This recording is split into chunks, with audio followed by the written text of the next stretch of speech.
All right, you guys, congratulations, FC Barcelona. You are the champions of the cup, and that's on what? That's on period. The dream for a treble is still very much alive. But make no mistake, this was not an easy game, even though I very much expected Barcelona to win this game. But at the back of my mind, there was still that question of, is it possible for Barcelona to do a triple over Real Madrid in the same season? And I always had that doubt. When you go into a match of this kind of magnitude, there's always that room for doubt. There's always that place, because you have to go into it 50-50. Anyway, we have to talk about everything that we saw from this game, from the goals to definitely the fouls that were not called, the penalties that were not awarded, the one that was ruled out and everything. Because let me tell you, even though as a Barcelona fan, I am so much excited that we won this game, but there's so much more talking points that we need to get right into. But if you haven't seen my face before and you don't know who I am, and you've never watched any of my videos, maybe just suddenly happen to come on your screen because of course it's ElClasico day and Barcelona have just won the cup. Hi guys, it's so nice to meet you. I'm just Max, and on this channel we always talk about football, from the La Liga to the Prem, and of course the UEFA Champions League. So if you like seeing my face and you like this kind of content, please stick around, be my friend, be my homie, and I would really love to have you around. But let's jump right into this game, because even before the match kicked off, there was a lot of controversy. Yesterday we saw Real Madrid literally crashing out over the refereeing press conference that he gave, where he talked about the pressure that was being mounted by Real Madrid TV and how that has inevitably impacted his personal life, his kids, and trying to show the human side of this whole thing.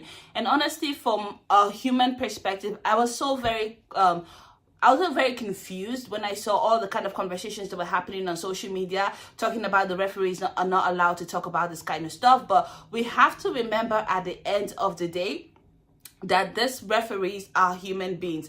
And so for a brief minute there, Real Madrid were threatening to not play the Copa del Rey Final. How crazy would it have been if Barcelona had ended up having to play Real Sociedad, which was an option that was certainly on the table. But anywho, long story short, long story simple, because Real Madrid had asked for the ref to be changed, the RFEF absolutely said no.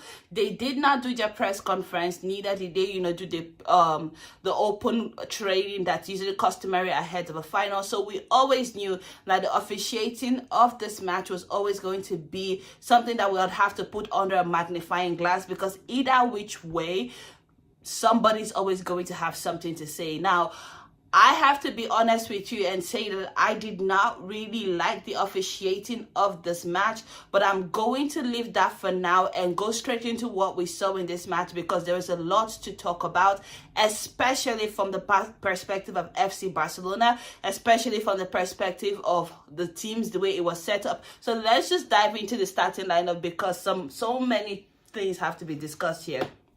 Now, going into this match, we knew that there were some players that were not available for Barcelona, and we knew that there were some players that were coming back. We certainly saw that Ter Stegen made a team sheet for this match. Personally, I was not looking forward to this being the match that Ter Stegen came back in, so I was a little bit nervous. But when the lineups were released, we did see that Wojtek Szczesny kept his place in goal, while Jules Koundé retained his position in right back, which amazing game from Jules Koundé today. What a performance. Pau Kubasi returned back to the starting lineup, and he paired with Inigo Martinez in that centre-back position. And Gerard Martin, who I always suspected would be the preferred choice, given that Alejandro Balde is still very much out on injury, came back to claim that left-back position. Frenkie de Jong and Pedri made that double pivot their own in the centre, while Lamine Yamal, Dani Olmo, Rafinha, and Ferran Torres rounded out Barcelona's attack. We went out with the Barcelona's preferred striker, Robert Lewandowski, because of course he was carrying an injury. From the Real Madrid point of things, we did see Thibaut Courtois in goal. Ferland Mendy came into the match, but he did not stay long, because if I remember correctly, he did pick up an injury within the first 8 minutes. Antonio Rudiger was in the centre-back, pairing with Raul Asensio, for Real Madrid in that centre-back position. Whatever you want to think about Raul Asensio, he's really had a good season for Real Madrid this year, and I am very happy for him, even though on this channel it's always going to be what? It's always going to be Vizca Barça. And of course, we did see Lucas Vázquez in that right-back position. I was a little bit surprised because given the way Barcelona play and the way that we've exploited Real Madrid this season, I would have thought that Carlo Ancelotti would like to play Valverde in that right back position instead, but instead we did see Lucas Vázquez come back in that right back position. I would understand what that, you know, if you take Federico Valverde, for example, out of that center midfield and put him in the right back position, you do miss out on something. So it's not to say that Ancelotti was wrong for playing Lucas Vázquez. It's just that there was no options, which we need to talk about Real Madrid squad. I think that there's a lot of things that's going on that's beyond what meets the eye, especially with the fact that we're hearing about Real Madrid not looking to reinforce their squad. We need to actually take some time to look into what's going on at Real Madrid, because from what meets the eyes, it looks like they're a very well run team. But is there a possibility that Real Madrid are actually having financial issues? Because I don't know why they would not want to reinforce the squad. I don't know yet, but this is something that we probably will need to discuss at a later time. Anywho, back to this lineup, we did see Arian Chouamini go back to his preferred position in midfield, pairing up with Ferland Mendy in that diamond position. We did see Dani Ceballos, Jude Bellingham, and Rodrigo in that midfield position, led by, you guessed it, Vini Jr. We did not have Kylian Mbappé from the start of the match. And honestly, in that first half, Barcelona had Real Madrid on lockdown. They played a fantastic game. You could see that Hansi Flick really told his team to go out and press Real Madrid. It was Gegenpress Pro Max. Let me tell you, I was watching this game and I was thinking the way Barcelona players were just so comfortable on the ball. Real Madrid could not get out of their half. And not just that they could not get out of their half, they could not get out of their final third. They were so pushed back that I was like, this is a one-sided event. For that majority of that first half, every time that Real Madrid tried to counter Barcelona, they had to counter from such deep in their half that ultimately the Barcelona would end up recovering the ball and the Real Madrid counter press would always break down. And that has to be the discipline that Hansi Flick trained or impressed on these players, because I was so proud watching these players, the way that they put themselves together. I was thinking, like, can they hold this for 90 minutes? Is this a possibility that we could see a one-sided clash for the whole of 90 minutes? But of course, it's not. There was that big talking point in that first half. And again, like I mentioned, there was a reason why I started this video or this live stream talking about the refereeing performance, because that will come into play. There was a reason why I talked about everything that we saw from, you know, the pressure yesterday to this, because it ended up playing out in this game. Now, there was a moment where a ball was being played. I want to say to Rafinha, not really, I'm just riffing off the top of my head after this match, but I want to say to Rafinha, give or take, and it was a challenge by Federico Valverde to try and stop Rafinha from scoring a goal, because that was a goal scoring opportunity, or at least an opportunity to put in a good cross into the center of the box, which would have led to a goal scoring opportunity.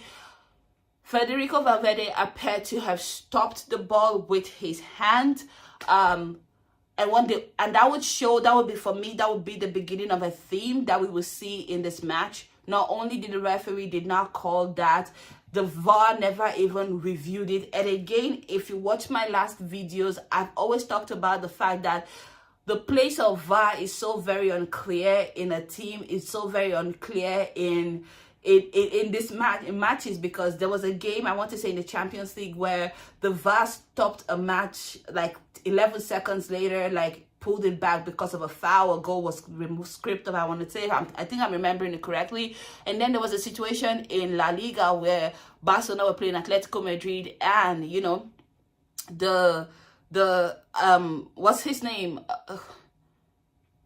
I can see his face in my head. Like Messi's bodyguard, Rodrigo de Paul, his hand was, you know, part of, you know, had a handball, you know, in that Atletico Barcelona build up that led to, if I'm remembering correctly, Alexander Sørloth's goal.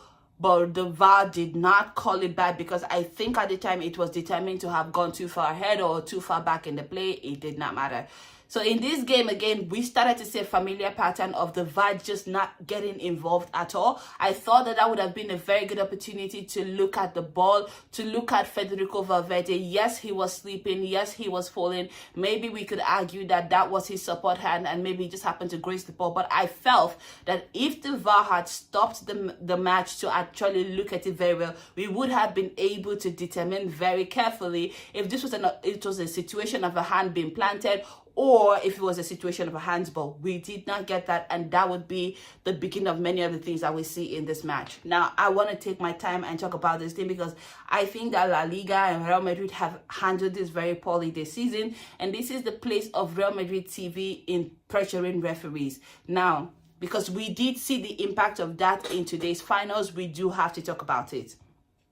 All season long, Real Madrid TV have actually piled on referees, talking about, every time the Real Madrid is about to play an important game, we start to see a compilation of like referee mistakes from referees and how the referees are not good towards Real Madrid, which I find that to be very ridiculous if you ask me, because I believe that Real Madrid are one of the most favored sides in La Liga. I'm not going to argue with you about that.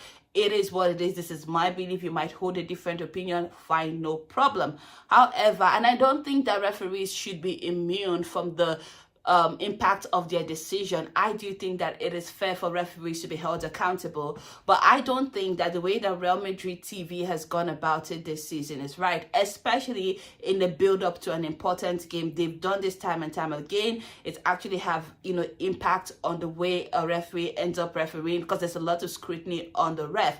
In this case, they started all week last week, I want to say, to make a compilation pinpointing all the time and that the referee did not give them a very good decision, and how this referee has a higher win rate with Barcelona than with Real Madrid rates. If you ask me very well, I think the argument was he has a 80-something% win rate with Barcelona versus 60-something% win rate with Real Madrid, which, if you ask me, as long as it is not in the late 50s or something, a 60-something% is still a very good score, and you can't win all the matches. It's just what it is.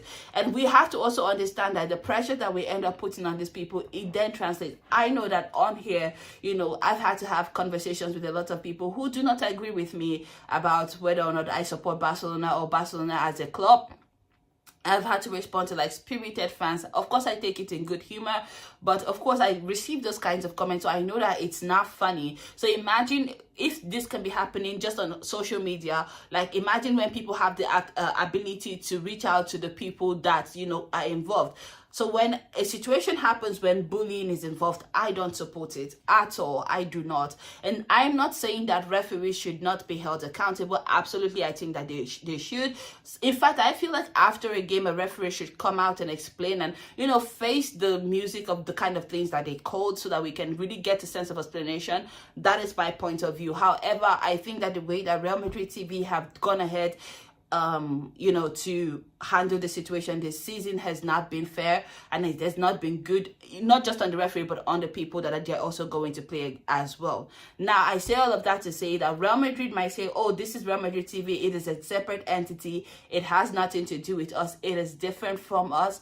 We are an independent channel, but at the end of the day, the compilation videos that Real Madrid TV makes is in service of Real Madrid. And if you're not going to call them out, then you're benefiting from it. If 1 + 1 = 2 and 2 + 2 = 4, you get what I'm saying. All of that to say that Real Madrid have not really reprimanded Real Madrid TV or in any way try to stop them from making this kind of videos. And the reason I bring all of that to say I say all of that is because there will be a second shout for penalties in that first half, which I feel is even more of a shout than the first one. Now, hear me out. We're trying to get ahead. Barcelona have just scored through a wonderful goal by Pedri, and I will go back and talk about that because it was a Golazo. It's something that requires talking about. But let's talk about this refereeing since I'm already on this train of thought. We're trying to score a second goal. Barcelona, I think it's a corner kick, and the ball is whipped, and it's a very, very well worked corner kick. And everybody's missed everybody, I would say, except one person who's at the back end of the post. Who would that be? Pau Kubasi is busy trying to wrestle away from Dani Ceballos to try and get the ball, to try and get a header or some kind of, touch. No, a touch actually. A touch. Any kind of touch that Pau Kubasi made on that ball would have inadvertently led to a goal. It was really that serious. But what we end up seeing is a Dani Ceballos who basically wrestles him to the ground and drags him. Now, with my naked eyes, in my living room, I could see without a shade of a doubt that that was a foul. And so that's how I know that the VAR also saw it, because not only was Pau Kubasi dragged, his shirts were nearly pulled off of his body and he was literally dropped on the floor by Dani Ceballos. Now, why the VAR chose to not act in that moment is beyond me. Why the VAR chose to ignore the situation is beyond me. And again, it goes back to that pattern of play where we see the VAR just not getting involved. Now, if you had come out before the game and said, it's just going to be a referee this time, not VAR intervention, I would have been okay. I would have been okay, cool. Maybe the referee did not see it. But however, we had a VAR and I did not understand what was the point of the VAR in this case. It just didn't make sense to me. Anywho, and I say all of that to highlight that because the VAR too were under scrutiny in all of this week, in all of the drama that unfolded in terms of the, refereeing scandal or the refereeing drama that unfolded yesterday. Do with that information what you will, but that kind of pissed me off and I'm not even going to lie about it. However, let's talk about the way Barcelona take the first goal. And again, it goes back to Barcelona's ability to recover the ball. In that first half, they really played a perfect first half, which is kind of why, regardless of what anybody says to me, I was still very, very much upset that we went into that first half-time with just a 1-goal advantage. Now, Barcelona take the ball from the back where Real Madrid were trying to build up the goal. A through ball is played to Lamine Yamal, who is wonderful in the way he holds up the play, and I thought he showed a lot of maturity in this instance. The way he just handled himself in that moment, handled himself and picked out the right pass to an onrushing Pedri, who had space and time to hit a golazo from outside of the box. Pedri is not known for his goal scoring, although I do think he has it in him to score a lot more goals. He's a little bit more fancy feet, he's a little bit more like a more creator than finisher, but he does have it in him. And today he took that ball so very well that even Thibaut Courtois could not do anything but admire the sheer skill and technique that was Pedri. And I think that, again, in the season, we've had so many Real Madrid versus Barcelona moments for us to agree that, Pedri is the best midfielder in the world. I don't want to hear this comparison between Pedri and Jude Bellingham because it's not giving what y'all think it was. But anywho, I digress. All of that to say, Barcelona did end up, for all of their pressing, for all of the hard work that they did in that first half, they did end up going into the half with just a 1-goal lead. And one thing you would know about Barcelona is that about Real Madrid, I should say rather, is that about going into the half with just a 1-goal lead against Real Madrid is very dicey. They're very known for their remontadas, although somebody else, did the remontada today. We'll talk about that later. But anywho, they're very known for their remontadas. They're very known for being able to claw back from the edge of defeat and do something. So I was very nervous going into that halftime. Now, I always thought that I was looking forward to see what Hansi Flick and the boys were going to conjure up. I would have been happy if it ended up 1-0. Honestly, that would have been best for me. But I knew that Real Madrid absolutely needed to win this match, especially when you consider the fact that Ancelotti's job literally hinged on the performance of this game. Now, in case you're not aware, following that defeat to Arsenal in the Champions League, and of course they're just slightly off the pace with Barcelona in the La Liga. There were rumors to say that if Ancelotti did not win this match against Barcelona, his job would be over. So I knew it was important. And the way Real Madrid responded in that second half is something to behold, because for everything that Barcelona did well in the first half, they seem to have a very, very good answer for them in the second half. Now, I need to take a moment and mention that we did see the introduction of Kylian Mbappé in that second half, and we saw I thought it was a very good showing for Mbappe this time around. Like, even I'm not going to lie and, you know, pretend. I've been one of those people that talked about, is Kylian Mbappe probably a hindrance to Real Madrid this season? Or do Real Madrid, or would I say, should Real Madrid perform better without Kylian Mbappe? I have asked that question. And of course, if we remember, Kylian Mbappe has not played for the last 2 Real Madrid games in the league. And Real Madrid currently holds a 4-2-0 record against Kylian Mbappe when he doesn't play, a 4 win, a 2 draws, and like 0 losses. So there was that conversation to be had about whether or not Real Madrid actually needed Kylian Mbappe. And so when he came on in the second half and immediately started to do things for Real Madrid, it was almost like as if he was trying to remind everybody who he was. He essentially said, I am Kylian Mbappe, show me some respect. And honestly, it's something that we absolutely needed to talk about because of the way the dynamics changed immediately for Real Madrid in this match. Barcelona were pressing them in that first half, but in the second half, it was Real Madrid who had Barcelona pinned.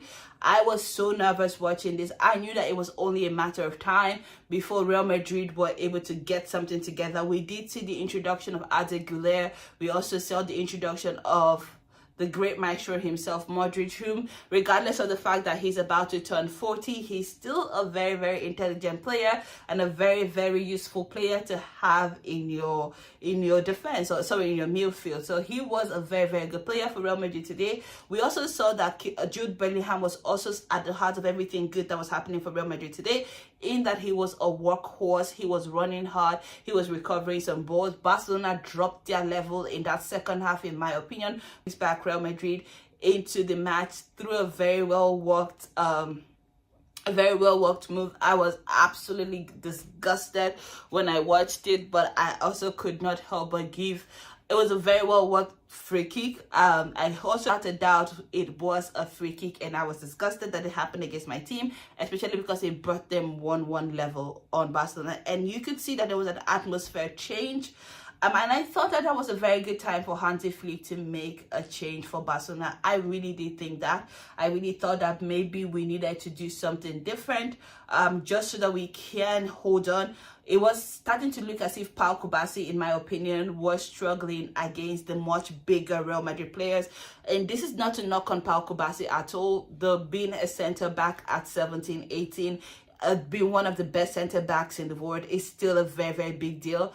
But like a centre-back position requires you to be very strong and physical. Hansi Flick did make a mistake by not bringing on Araujo immediately. We both clocked it because Hansi Flick and I have been on the same wavelength of late. We both clocked it that Pau Kubasi was struggling, but he did not make that change immediately, and that will cost Barcelona, because just a few minutes after Kylian Mbappe's goal, Aurelien Tchouameni would end up putting Real Madrid 2-0 up, and I was like, oh shit.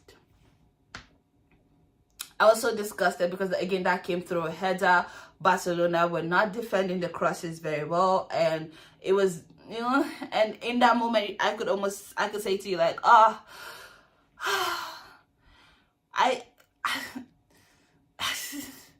know we've done like a lot of comebacks this season. We did one against Atletico Madrid, we did one against Benfica, but was I hoping that we will do one against Real Madrid? Honestly, no, because that's what Real Madrid are known for. That's not what we're known for. So I was we're more like the team that runs ahead with the ball. Like, once we beat you, like once we score on you, we'll score more on you. So like, we're more of a front runner rather than a comeback team, if I were to describe my team.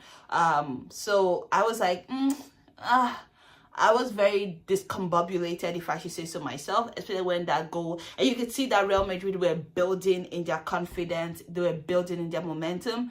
But I also have learned with Hansi Flick this season to trust the process. It's okay. Now, let me not glaze you guys. Let me not even lie. Had Barcelona not won this match, I would have not been angry with it, because we are still in the hunt for two other titles this season. So we would like a treble, don't get me wrong, and we've got one of the trebles down secured. We would like a treble, but At that moment when Tchouaméni scored, I had to ask myself some very, very difficult questions, and that was like, would I be okay if Barcelona did not win this match? Especially because it was at the 77th minute. We're literally 13 minutes away from the final whistle. How can these things be? But as in true to Barcelona style, the Shark will always rise up and give a shark attack, because that's what he has been doing all season long. And we did stage a comeback of our own, sponsored entirely by Thibaut Courtois.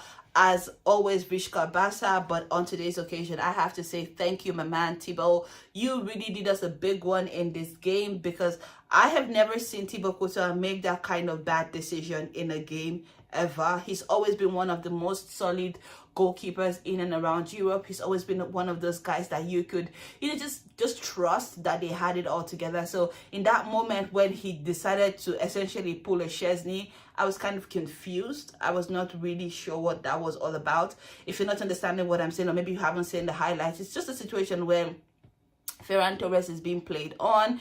He's chasing the ball with his defender. Thibaut Courtois decides to come way off of his line, and this is happening in the 84th minute, of course.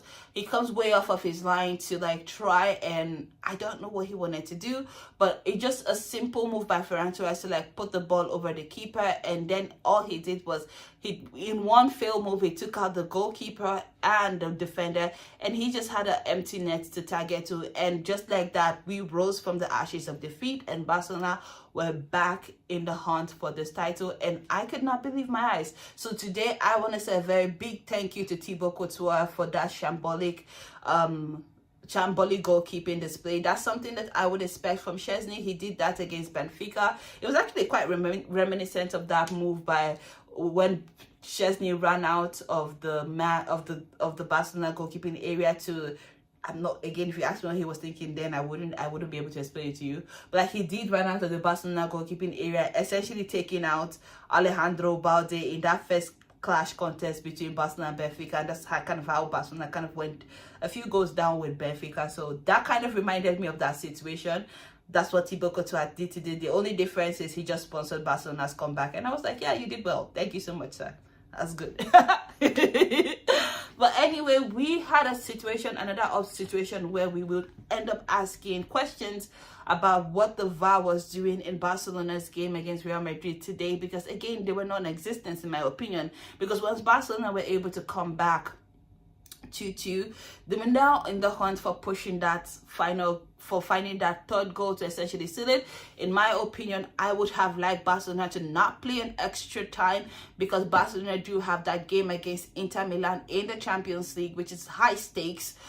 We want to win the Champions League, make no mistakes about that. So I wanted the VAR to intervene, because I didn't want to go to extra time. I wanted a situation where I would have liked to kill it in the 90th minute. That did not happen today, and we will see why.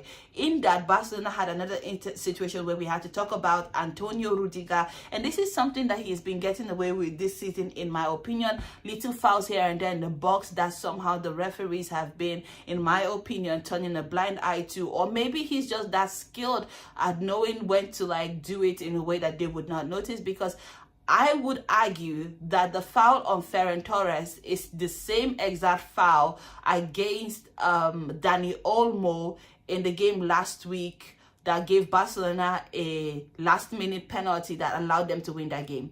So I was thinking that they were going to give a penalty on that in that moment. But not only, and in case you, just a brief description of like what happened.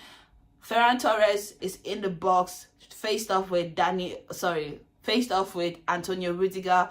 He's turned his body away from Antonio Rudiger, pivoting a little bit and trying to redirect the ball, maybe make a different kind of pass. Antonio Rudiger clips him ever so slightly in the back of his feet. He falls, and immediately the referee is like, no, it's not a penalty, even though I, again, in my living room could see very clearly with my eyes that Antonio Rudiger has indeed clipped Ferran Ferran Torres. Now, I understand that referees do not have the benefit of the replays that we have as people who are watching from home, because that kept on being replayed, and I'm like, that's a foul. That's what I kept on saying to myself, like, surely this is a foul. Surely we're not just going to see a situation where another Barcelona shout for a penalty is totally ignored. I thought that if the referee could not see an immediate replay, maybe the VAR in the VAR room will be able to see that replay and will be able to call that referee's attention to it. I thought surely.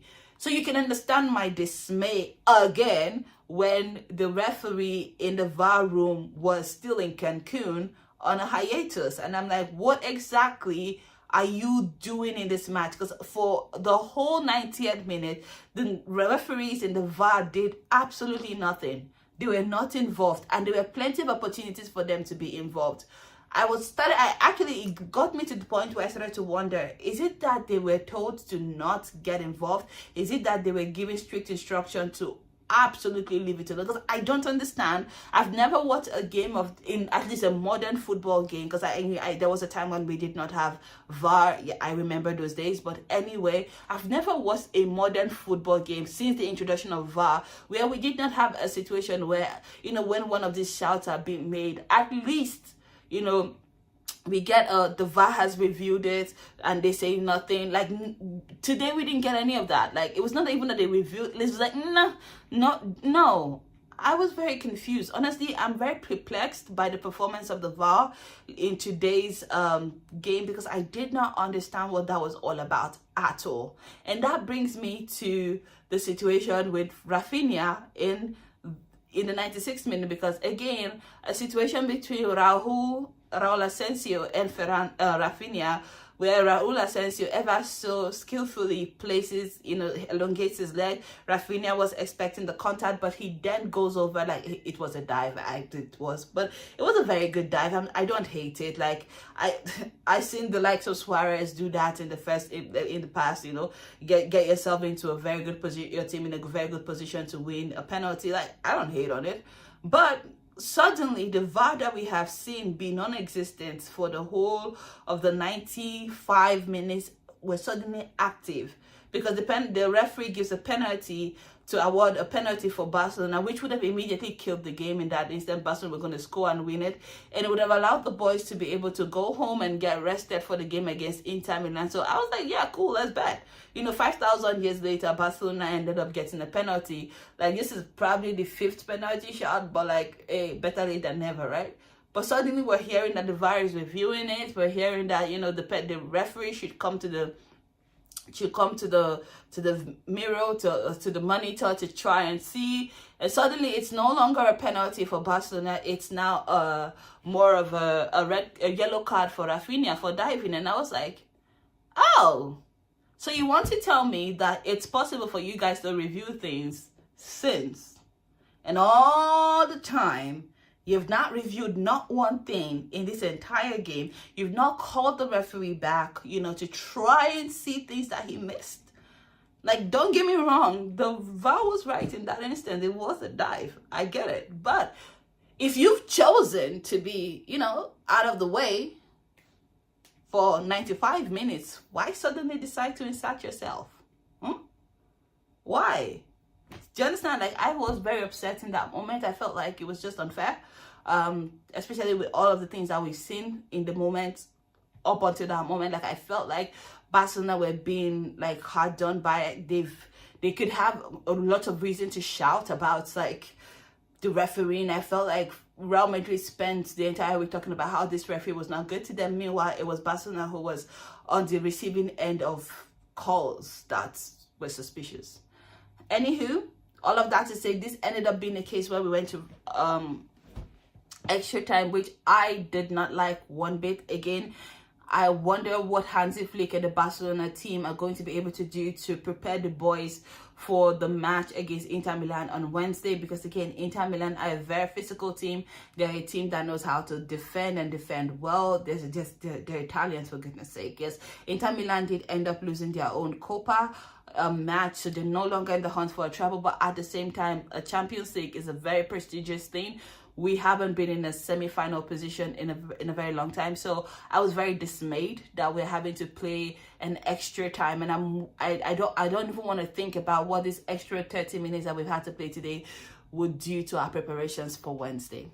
Anywho, all of that to say, we did go into the second half, this extra time, with a lot of verve. I felt that there was opportunity for both teams to score. There was moments where I thought there was moments where both teams looked stretched, but the way that substitutions were coming and going, I felt like, oh wow, oh wow, like we were preparing for a penalty spot kick. But also, after watching the UEFA Nations League and, you know, Jules Koundé, I was always thinking that I don't want to go into a situation where Barcelona would have to play. This is my thought when I was watching this. I was always thinking I did not want to go into a situation where Barcelona would have to play a shootout. Real Madrid have had to do that this season. Barcelona have had to win out their games entirely, and the reason being that I felt like if we did a shootout win, I did not have confidence that we were going to win in a penalty shootout. We've taken out Dani Olmo at this point. We've taken out Pedri at this point. We're taking out Ferran Torres at this point. We also did not have Robert Lewandowski on the pitch. So I knew that if we were going to win this Copa del Rey, we needed to win it outright before it even get to a position where we were going to go to a penalty spot case. Because I was just looking at the people that was on the pitch. Like, don't get me wrong, I love me some Fermin Lopez, but I don't know how he does under the situation. I love me some Pau Victor, he's okay, but in terms of like the kind of people that were going to take a spot kick for us, I did not have very much high hopes that we would be able to pull it out, which is why I'm extremely grateful to God, and I'm very extremely grateful to Koundé and Real Madrid, of course, Brahim Diaz in this case, for their lack of awareness, and I'm grateful to Koundé for his ability to, you know, score the unlikely goal this season. Now, I need to take a moment and talk about Koundé a bit more, because Koundé for me has been a revelation. I remember just 2 years ago, Koundé did not want to be a right back for Barcelona. He was bought to be Barcelona centre back from Seville, excuse me. And to see him, the way that he's blossomed over the years, embracing his role as a right back, it's quite amazing. And not just that, I remember during the Xavi era, when Barcelona would want to play against Real Madrid, it would be Araujo who would go out onto the left back position while Koundé returned back to the centre back position, and that was done essentially to ensure that Araujo's pace and physicality was able to match up with Vinicius Junior's pace and physicality. So that was a kind of protection for Koundé, if you will. So to be able to see him play 120 minutes of this game in that right back position, containing not just Vinicius Junior, but, you know, every other person that came at him, is quite amazing. He's literally, in my opinion, one of the best right backs this season. But not just that, for him to be able to be the one to find the decider is one of the best things. Because if you've been watching my channel long enough, and there was a moment where I was doing player spotlights. I love Koundé. Koundé is one of my favorite players. And he's scored a few good goals for Barcelona this season, and he's given a few good assists as well. So not just being a right back, he's also very, very good in attack. This is something that he's actually added to his game this season, and this is something that I would love to see Gerard Martin add to his play. He does not currently have that, which is kind of why I think much of this game Real Madrid were very comfortable having Gerard Martin on the ball, because I felt like he was the weak link. But anyway, going back to Koundé, immediately Brahim Diaz loses the ball and did not have that kind of special awareness of where Jules Koundé was. He took that long range shot from outside of the box. I thought it was a bit weak. So I thought probably there was an opportunity for Thibaut Courtois to have done better than what he ended up doing. I felt like maybe he should have, because I didn't think it was a very strong shot. But the most important thing is that it cracked past the goalkeeper. Would you look at that? And Koundé had scored a goal, and I was very excited. Like, I still cannot believe that it went through. And I still cannot believe that Barcelona in this game scored 2 golazos from outside of the box. If you know anything about this Barcelona, or Barcelona kind of the way Barcelona likes to play, it's a team that likes to like pass their way into the 18. They like to pass the ball into the net. So not only did we have a golazo from Pedri from outside of the box, we ended up having a golazo from Koundé as well. And I thought that was insane. well, in a good way actually. And that's kind of how it ended. I still cannot believe that we've done this. Like, again, I need to remind you guys about how incredibly amazing this is for Barcelona. First of all, congratulations to Hansi Flick, who, by the way, is still very much unbeaten in the final. He has not lost the final yet. He's won every final he's managed as a manager. And so that is a very, very big deal. But from a Barcelona perspective, I hope that we can all appreciate what Hansi Flick has been able to do with this Barcelona team. And that is because Barcelona they were not credited to have the season that they currently are, from having all of these monetary problems off the pitch, you know, to ended up the way Xavi ended up leaving the team, because, you know, Xavi had said that Barcelona could not compete with, especially with Real Madrid, after the acquisition of Kylian Mbappé. You know, to bringing in Hansi Flick, and then to seeing this kind of revolution that we've kind of experienced. I think this is one of the best seasons for, if you're a Barca fan, in recent time. We've gone through it, and so it's really, really good that we can enjoy these moments where we're really on the high of, like, enjoying Barcelona's football, the way they play, the way they score goals, the way they've taken apart Real Madrid this season. I cannot lie, it gives me goosebumps to think that this season we've taken apart Real Madrid on 3 different occasions, and we still have to play them one more time. And who knows, the amount of times we've beaten them this season, maybe they might come into that game with a little bit of fear, a little bit of shell shock, because, you know, they've shipped goals against Barcelona this season. Like, I think if we're counting the ratios, the goals ratios, I think we're now up to 12-4 at this point. Yeah, so again, this is a very good thing. Barcelona, of course, winning the 2nd trophy of the season, after going trophyless last season, is another thing that we need to, you know, bear in mind. Hansi Flick has totally revolutionized the way Barcelona is playing, and as a Barcelona fan for many years myself, I'm just so happy to be able to see us being back to this position where we are now enjoying our football, we are now enjoying our gameplay, and honestly, I couldn't have asked for better. Now, we're still on the hunt for a treble. Would you look at that? The first one has been secured. We're a few games away from the La Liga being secured. We're a few games from the Champions League being secured. Of course, the next focus would be Inter Milan in the Champions League. This was a little bit more hard fought than we wanted it to be, in terms of that we ended up going into extra time. But congratulations to everybody in Barcelona, all Barcelona fans worldwide, and I'm sure that you guys are as excited as I am to be able to celebrate this win with the team. We've waited so long for this moment. Now, that's all I have for you on this episode of the Just Max Show. But let me know one thing. As for everything that we saw from Barcelona today, let me know what you thought about this game in the comment section. Let me know what you thought about the refereeing. Let me know who you were rooting for, and let me know who stood out to you, because this is something that I would love to hear and have conversations with you in the comment section. But also, let me know what you thought about this review, recap, reaction situation, because I want to improve this thing and I want to grow. But of course, if you loved my reviews and if you enjoyed me discussing football, please stick around, be my friend, be my homie, hit that subscribe button, share this video. I would really, really appreciate it. But until next time, guys, it's Vishka Barca, and congratulations, champions. Mwah.